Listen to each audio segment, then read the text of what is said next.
बात ऐसी है ना कि कुछ लोग इस वक्त स्वयं ऐसी मनोस्थिति में हैं जहाँ दो ऐसी ऐसी विचारधाराएं टकरा रही हैं जो आपस में एक दूसरे से मेल खाती ही नहीं है। वो एक दूसरे के विलोम हैं। और वैसे में तुम जाकर कोई मीठी बात, कोई अच्छी बात भी बोलो ना, वो भी उन्हें बुरी लग जाएगी। और हो सकता है बुरी बात अच्छी लग जाए, या कभी बुरी बात बुरी लग जाए, क्योंकि उनका मन शांत नहीं है। तुम्हें पता है ना, जब कोई ऐसी स्थिति में हो, यदि उसे थोड़ी देर अकेला छोड़ दिया जा तो वो अपने विचारों से टकराकर किसी एक विचारधारा पर फिर आगे बढ़ेगा। कभी कभी किसी की सहायता करना कुछ इस तरह से भी सही होता है कि कुछ नहीं करना, उसे थोड़ी देर अकेले छोड़ देना भी ज़रूरी होता है। और कभी कभी जब इंसान अकेले रहता है ना, खुद में होता है, तब उसे ऊपर वाले की याद आती है, तब वो मुझसे मिल पाता है, तब हमारी मुलाकात होती है, तब जाकर वो मन में एक उम्मीद बांधता है। इसलिए कभी कभी ना सबकी समस्याओं को सुलझाने मत जाओ, कभी कभी छोड़ दो, खुद सोचने दो, खुद निकलने दो।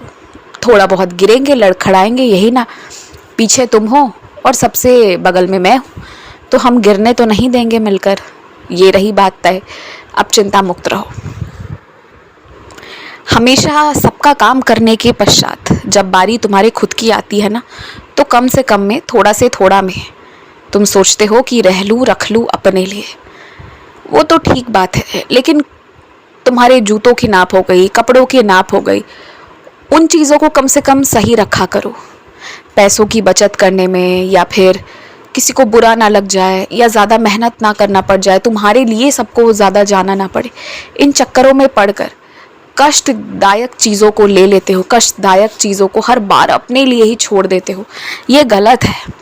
तुम सबकी समझते हो ना, सबकी परवाह करते हो, फिर जब बात तुम्हारी आती है तो अपनी परवाह भी, मैं ये नहीं कहता कि सबसे करवाओ, पर जो कम से कम बहुत ज़रूरी चीज़ें हैं ना, बहुत ज़रूरी है, जिनके बिना जीवन का रोज़मर्रा का काम शायद बाधित हो सकता है, वहाँ पर मुझे लगता है कि तुम्हें चुप नहीं रहना चाहिए।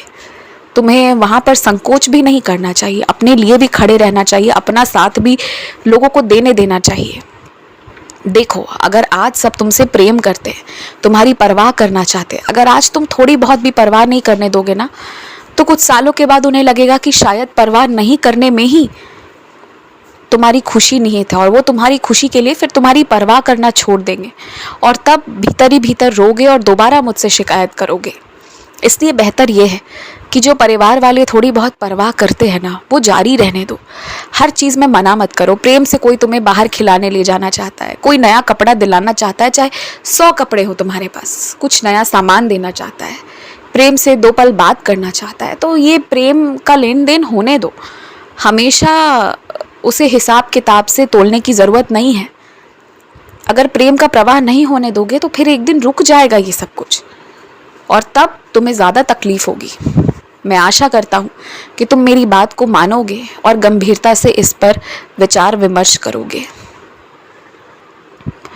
उत्तराखंड से आए हुए कुछ फ़कीरों से जब तुम्हारी मुलाकात होगी ना, तो कुछ बहस मत करना उनसे।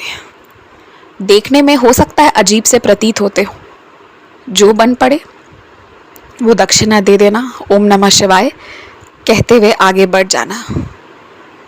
कभी कभी कुछ शक्तियों का आमना सामना आशीर्वाद देने के लिए होता है, बस इतनी सी बात है। खुश रहो।